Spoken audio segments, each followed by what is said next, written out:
सभी को जय जिनेन्द्र। मेरा नाम है अभिषेक जैन और आप देख रहे हो मास टर्नअप इंडिया। आज मैं आपको एक छोटी सी कहानी सुनाने जा रहा हूँ और जिसके माध्यम से आपको भी ये चीज पता पड़े कि हमें प्रतिदिन जिनालय जरूर जाना चाहिए। तो चलिए शुरू करते हैं। यह कहानी चालू होती है एक छोटे से नगर की, जहां पर 100 जैन लोगों के घर होते हैं। आप मान लेते हैं वहां पर एक घर में दो तो पति पत्नी और दो उनके बच्चे, मतलब एक घर में 4 लोग रहते हैं। तो ऐसे ही 100 घर होते हैं, तो टोटल 400 लोग निवास करते हैं। तो होता यूं है, एक दिन उस छोटे से नगर में माताजी महाराज जी का आगमन होता है, गुरुदेव गुरु माँ का आगमन होता है। तो सब लोग अगले दिन से ही मंदिर में जाते हैं, भगवान के भी दर्शन करते हैं और गुरुदेव गुरु माँ के भी दर्शन करते हैं। तो फिर जैसे ही घर लोग जाते हैं तो एक पत्नी अपने पति से जाके बोलती है कि सुनो जी, आज तो गुरुदेव भी आए, तो आप भी मंदिर जरूर ही जाइएगा, भगवान के भी दर्शन करिएगा और गुरुदेव के भी दर्शन अवश्य करके आइएगा। और पत्नी को तो ना बोलने से रहा पति, तो वो बात मान लेता है और उस दिन के लिए वो मंदिर चले जाता है। वो दर्शन करता है। उसके बाद में जब वो गुरुदेव के दर्शन करता है तो उसे गुरुदेव बोलते हैं कि आपको एक नियम लेना पड़ेगा। तो फिर वो मन में सोचता है, यार आज ही तो इतने टाइम बाद मंदिर आया हूं मैं, और वरना इसलिए मैं तो मंदिर ही नहीं आना चाहता था, वो तो मेरी पत्नी ने बोला इसलिए आज आ गया हूं मैं। तो फिर गुरुदेव से फिर वो पूछता है कैसा नियम गुरुदेव? तो गुरुदेव बोलते हैं आपको प्रतिदिन मंदिर आना पड़ेगा और भगवान के दर्शन करने के बाद में ही आपको जल ग्रहण करना पड़ेगा। तो इस पे तो वो तुरंत गुरुदेव से बोलना है, नहीं नहीं गुरुदेव, ये तो मेरे लिए पॉसिबल नहीं है, क्योंकि मैं तो एक व्यापारी इंसान हूँ, मुझे तो पूरे दिन दुकान पे बैठना होता है, उसके अलावा घर के दूसरे भी काम होते हैं और मैं बाकी टाइम अपने बच्चे और इनकी भी देखभाल में निकालता हूँ, तो मैं तो यहाँ पे प्रतिदिन तो नहीं आ पाऊंगा। तो वो ऐसे करके मना बोल देता। अगला फिर उससे सवाल करते हैं, तो एक काम करिए, आप प्रतिदिन सबसे पहले उठते में किसका चेहरा देखते हो? फिर वो वापस मन में सोचता है व्यापारी कि वैसे तो मैं अधिकतर तो अपनी पत्नी का ही चेहरा देखता हूँ। तो इतने में खुद गुरुदेव बोल देते, क्या तुम उठते में अधिकतर अपने पत्नी का ही तो चेहरा देखते हो? वो बोलता है हाँ हाँ गुरुदेव। तो आपको उठने में देने आपके पत्नी का चेहरा देखना है और उसी के बाद में आपको जल ग्रहण करना।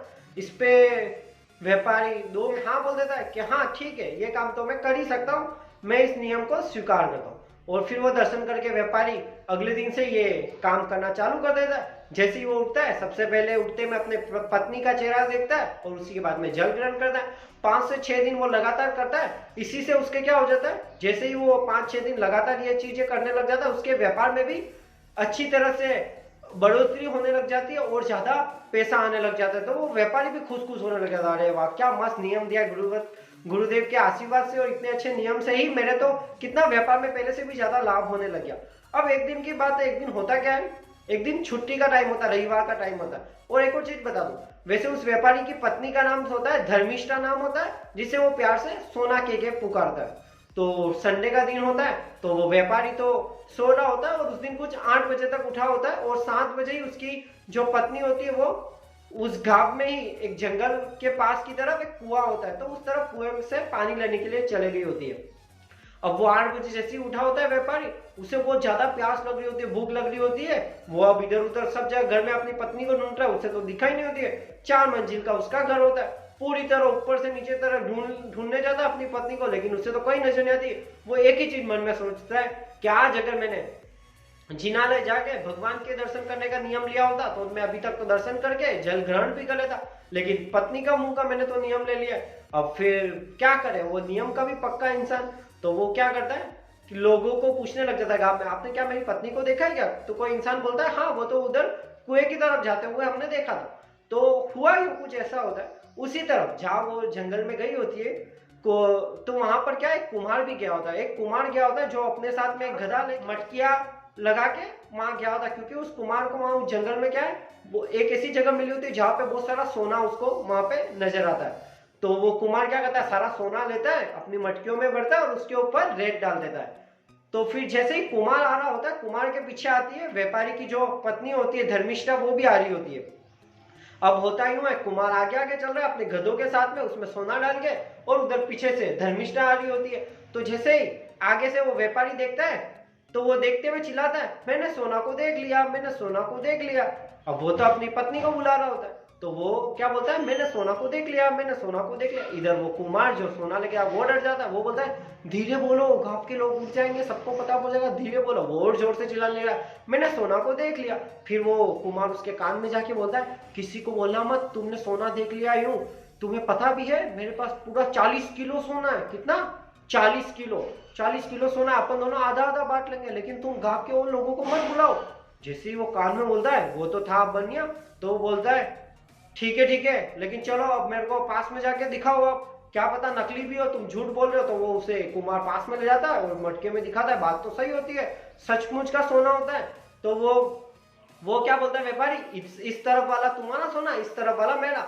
इस तरीके से 20-20 किलो दोनों में डिवाइड हो जाता है। और वो कुमार बोलता है कि वहां पे जंगल में मैंने और भी सोना देखा, उस जगह पे और भी सोना है। तो वो बोलता है ठीक है, वो भी अपन दोनों आधा आधा हिस्से में बांट लेंगे। और वो फिर अपनी पत्नी के साथ में, और वो सोना लेके अपने घर पे चले जाता है। अब जैसे ही घर पे जाता है, इतना खुश होकर जाता है व्यापारी, तो आज तो मजा ही आ गया, लाभ ही लाभ हो गया। और दौड़े दौड़े वापस से पहुंच जाता है गुरुदेव के पास। गुरुदेव कमाल ही हो गया। तो फिर वो गुरुदेव को बोलता है कि गुरुदेव, नियम में एक परिवर्तित कर लीजिए। आपने सिर्फ मेरे को इतना सा नियम दिया कि पत्नी का डेली चेहरा देखो, उसके बाद में जल ग्रहण करो, उसी से मेरे जीवन में इतना लाभ होने लग गया मेरे को। लेकिन अब मैं चाहता हूं कि मैं जिनालय के दर्शन करूं, रोज सुबह आऊं, प्रतिदिन आके जिनालय के दर्शन करूं, और यहाँ पे जो भी जिनेंद्र भगवान विराजमान है इनके मैं प्रतिदिन दर्शन करूंगा। अब वो ये नियम लेने की बात कर रहा है। तो गुरुदेव उसकी बात मान लेते, ठीक है आप ऐसे करिएगा, यही नियम ले लीजिए। और इसी तरह से वो डेली प्रतिदिन मंदिर में आने का, जिनेंद्र भगवान के दर्शन करने का नियम ले लेते।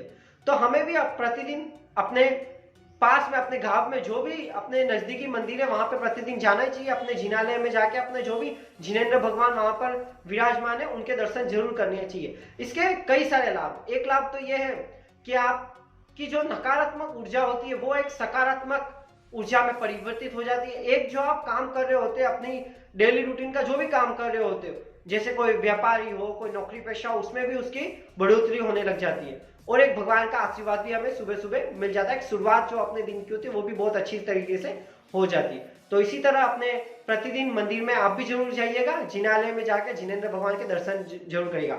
आप लोगों ने मुझे सुना, तहे दिल से आप सभी का धन्यवाद। जय हिंद, जय भारत। बने रहिएगा मेरे चैनल पर mass turn up India. Thank you.